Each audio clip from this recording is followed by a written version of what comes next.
علما دەفەرموون زنجیرەی ترسناکترین خەوەکانن کە دوو خاڵ زۆر میهمە پێشەوەی باسی هەندێکیان کەم. یەکەم ئەم خەوانە نابێ بە هیچ شێوازێک مامۆستا باس کرێ، یعنی علما فەرموون باسکردنیشیان ئەبێتە مای کێشە بۆ خاوەنەکەی ئەوەی کە بینێوێتی. چ جایی کە تەفسیر کرێ، بازێک خەوی تر هەیە بەڕاستی نابێ هەر تەفسیر کرێ، دروستە یعنی ئینسان بیگێڕێتەوە تا بزانین ئایا خراپە یان چاکە. لە دوایی کە زانرا خراپە نابێ بەڕاستی تەفسیر کرێ. بەڵام ئەم خەونانەی کە باس یەکەم بریتین لە زنجیرەی هەندێک خەون کە بەڕاستی زۆرن، ئەوەی لێرە هەندێکیان باس دەکەم ئینشاءڵڵا، کە نابێ بە هیچ شێوازێک علما فەرموون بە شوێن معنا و تەفسیر و لێکدانەوەی بگەڕێت کەسەکە و نابێت بەڕاستی باسی بکات، چونکە فقط باسکردنی ئەم خەوە مع شدید الأسف ئەبێتە مای ناڕەحەتی و ئەبێتە مایی هاتنی بەڵام مصیبەت بۆ سەرم کەسە. و ئەم خەوانش بۆ نمونە معنایەوە نییە کەم کەسە تووشی نەخۆشیەک بێت، تووشی ناڕەحەتیەک بێت، تووشی شتێکی ئاسایی بێت، قەرزاریەک بێت، نەخێر. ئەم خەونانە معنای هاتنی بەڵام مصیبەتی گەورن بەسەر کەسەکەیە، ئەکرێ مردن بێت، ئەکرێت نەخۆشیەک بێت بۆ هێ وەفاتکە. تەمەنە خەوانش بریتین لەو خەوە ترسناکانەی کە لە ڕیزی ئینذارکردنی ئەم کەسان کە بەڕاستی دەبێ ئاگادار بێت. یەکەم یەکێک لەو خەوانەی مامۆستاجان ئەگەر هاتوو کەسێک لە خەودا لەگەڵ مردوو قسە بکە بەڵام مردووەکە نەبینێ، یعنی ئەزانێت ئەمە مردووە قسەی لەگەڵاکە بەڵام مردووەکە دیار نییە، ئەمە یەکێکە لە خەوە ترسناکەکان نابێت بە هیچ شێوازێک نەباس کرێت و بە شوێن معنا و تەفسیر و لێکدانەوە نەگەڕێت. ئەمە وەکو زانیاری بۆ هێچ کەسێ بینی نەباسی کات نە بە شوێن معنا و تەفسیریا بگەڕێت. یەکێک لە خەوەکانی تر بریتی ئەگەر هاتوو کەسێک لەگەڵ مردوودا دابنیشێت و مردووەکە نەناسراو بێ و لێی بترسێت، ئاگادار بن بە هیچ شێوازێک باسی ئەم خەوە نەکەن. بینینی دەجال لە ناو ماڵ خۆتانە، ئاگادار بە ئەم خەوانە، ئەم خەونە بە هیچ شێوازێک بە دوای معنا و تەفسیر و لێکدانەوەی نەگەڕێت. ئەم خەوی چوارەمە کە دامناوە باسی بکەم زۆر گرینگە، خەڵکێکی زۆر ئەیبینێت، بەڕاستی ئەبێ ئاگاداری بن ئەوش بریتیە لە دانکەوتن.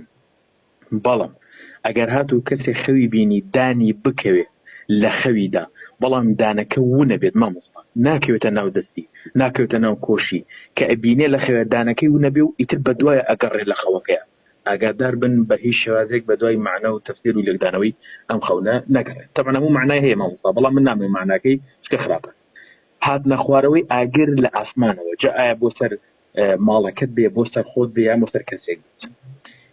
جێمانی نەعل و پێڵاو لە خەودا حاشە لەڕووی جەنابتان، بەتایبەتی ئەگەر هاتوو نەعل و پێڵاوەکە سوور هاتنە ناوەی جنۆکە بۆ ناو ماڵ، ئەگەر هاتوو کەسێک جنۆکە خەو بینێ بە جنۆکەوە بێتە ناو ماڵەکەی، ئەمە زۆر مشکیلەیە، بەڕاستی ئەبێ ئاگاداری ئەم خەونانە بن. ڕاکردن و ترسان لە مەلەکولمەوت، کەسێک خەوە بینێ بە مەلەکولمەوتەوە ئەوێ لێ ڕاکە لە خەوەکەیە و زۆر لێ ترسێت، ئاگادار بە ئەمە ئەیکێتە لە خەوە خراپەکان بە شوێن معنا و تەفسیر لێکدانەوەی مەگەڕ. لە دەستدانی چاوەکانت لە خەودا چاو لە دەستداوە ناتوانانی بەڕاستی ڕێ بکەیت. ئەگەر هاتوو ئافرەت بینی بەستەنگی هەڵواسرا بوو، یعنی هەڵ بڵێن چۆنەڵێ هەر شتێک هەڵەواسی، بەڵام ئافرەتەکە بەستەنگی هەڵواسراوە، چوونە ناو ئاسمان، فڕین بۆ ناو ئاسمان و بەسەریعی بیتەوە خوارەوە، ئەمە هەندێ بوون یاخود زنجیرەیەکن لەو زنجیرە ترسناکانی خەوە ترسناکانی کە بەڕاستی بە هیچ شێوازێک نابێت بە شوێن معنا و تەفسیر و لێکدانەوەی بگەڕێ و ئاگاداریش بن بە هیچ شێوازێک نابێ باسی بکەی و دیکری بکەی بۆ هیچ معبیرێک، بۆ هیچ مفەسیرێک کە بەڕاستی لە خۆ بزانێ، چونکە فقط باسکردنی نەک تەفسیرکردنی، فقط باسکردنی بێتە مای هاتنی ناڕەحەتی بەسەر ئەم کەسەیە. والله تعالى أعلم. السلام عليكم ورحمة الله وبركاته. مامۆستا تعقيبا على كلامك باشكم براني برس أوي مامۆستا باسی کرد کۆمەڵە خەونێکە پێویست ناکات تۆ بۆ هیچ کەسێکی بژێڕیتەوە، بەڵام پێویستیش بە ترس ناکات، چونکە هەر شتێک ڕوو بدا لەلایەن خواوەیە سوبحانەوە وتعالە. بۆیە ئەگەر ئەتانەوێ خەوەکە ڕووبات بیجێڕنەوە، بەڵام تۆ لە بریتیەوە چێکەیت؟ خەڵەسی سێتت بەلای چەپاکەیت. أعوذ بالله من الشيطان الرجيم، داواکارم لە الله لە خەوی خراپی لە شەڕی خراپی ئەم خەوە بمپارێزێت. باشە ئەگەر بۆ تیشکراوەکو عولەما ئەفەرمون باشە بۆ تیشکرا هەستە دوور کات نوێژ بکە و بپارێرەوە بڵێ خوای گەورە لەم خەوە بم پارێزە پێویست ناکە هیچش قەلەبی مەترسن چکە ئینسانی مسلمان دایمەن تەوەکولی بە ئەڵڵایە جەلە جەلالوه ئەزانێ هەر شتێک ڕوو بدا لە خراپە لە چاکە ئیلا ئیدنی ئەڵڵای لەسەر جەلە جەلالوه بۆیە پێویست بە ترس ناکە بەڵام ئەمەی مامۆسا باسی کرد ئەو ئیطارەیە ئەچێتە ئەو قاڵبەوە کە ئەم خەوانە خەوی خراپن ئەگەر بینیت لای کەس باسی مەکە کە لای کەس باست نەکرد ئینشاءڵڵا ڕوو نادا